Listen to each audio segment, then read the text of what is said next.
All right, let's get into it. When you think Christmas, what comes to mind? Probably snowy scenes, a decorated tree, maybe a big family dinner, right? Well, it turns out the holiday season looks incredibly different all over the globe. So we're about to take a little tour of some of the most amazing Christmas traditions you've probably never even heard of. First things first, a question for you. Just for a second, picture your own holiday feast. What's the main event? A turkey? A ham? Whatever it is, keep that image in your mind, because our first stop is, well, it's going to be a bit of a surprise. Yep, you heard that right. In Japan, where Christmas isn't even a national holiday, the go-to festive meal for millions of people is a bucket of Kentucky Fried Chicken. This whole thing started with a super successful marketing campaign back in the 1970s. It's just a perfect example of how brand new traditions can become just as important as the ancient ones. That KFC bucket is actually the perfect way to get into our first big theme, festive feasts and markets. It just shows you the sheer range we're talking about here, from a fast food craze that started in the 70s, all the way to fairs that have been around for hundreds of years.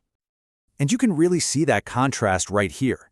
On one side, you've got Japan's very modern tradition, something literally born from a commercial. But then, on the other side, you have Germany's Christmas markets, the Weihnachtsmarkt.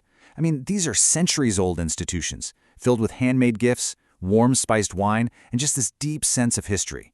They come from totally different places, but they both create that amazing feeling of community. So we've seen how the food can be completely different. But what about the person who brings the gifts? If you think Santa Claus has the whole gift-giving thing on lock, you might want to think again.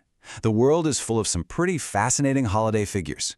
In one country, for instance, kids aren't waiting for just one gift bringer, they're waiting for 13 of them. That's the number, 13. Now what on earth could this have to do with Christmas presents? It's not the 12 days of Christmas, and it's definitely not one magical night. So, what is it? And here's our answer. In Iceland, kids wait for 13 Yule lads. They're these mischievous little troll-like guys who visit on the 13 nights before Christmas. If you're a good kid, you get a little gift in your shoe. But if you've been naughty, you get a potato.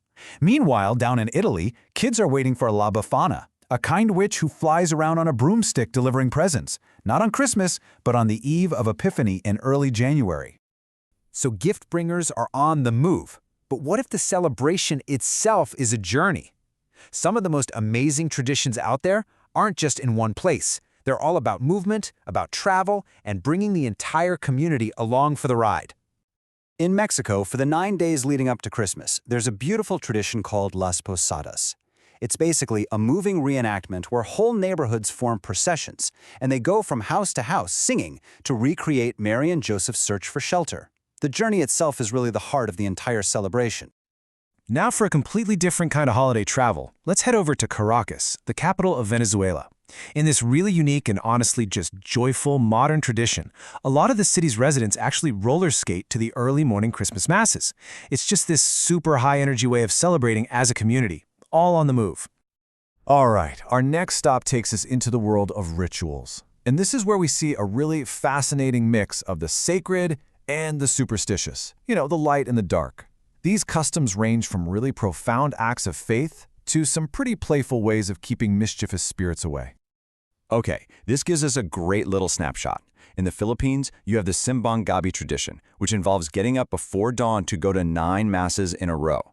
Then you've got Sweden, where St. Lucia Day on December 13th lights up the dark winter with these beautiful processions of girls wearing crowns of actual lit candles. And then there's Norway, with this wonderful and very practical superstition. On Christmas Eve, people hide their brooms, just in case any witches come looking for a ride. For our last theme, we are going to completely flip the script. What happens when Christmas doesn't fall in the middle of a cold, dark winter, but in the peak of summer? For that, we're heading to the Southern Hemisphere. Welcome to Christmas in Australia. Forget the snow and the cozy fireplaces.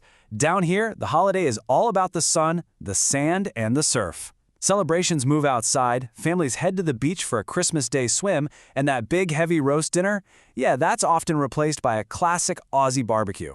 It's the same holiday, but it's totally transformed by the weather.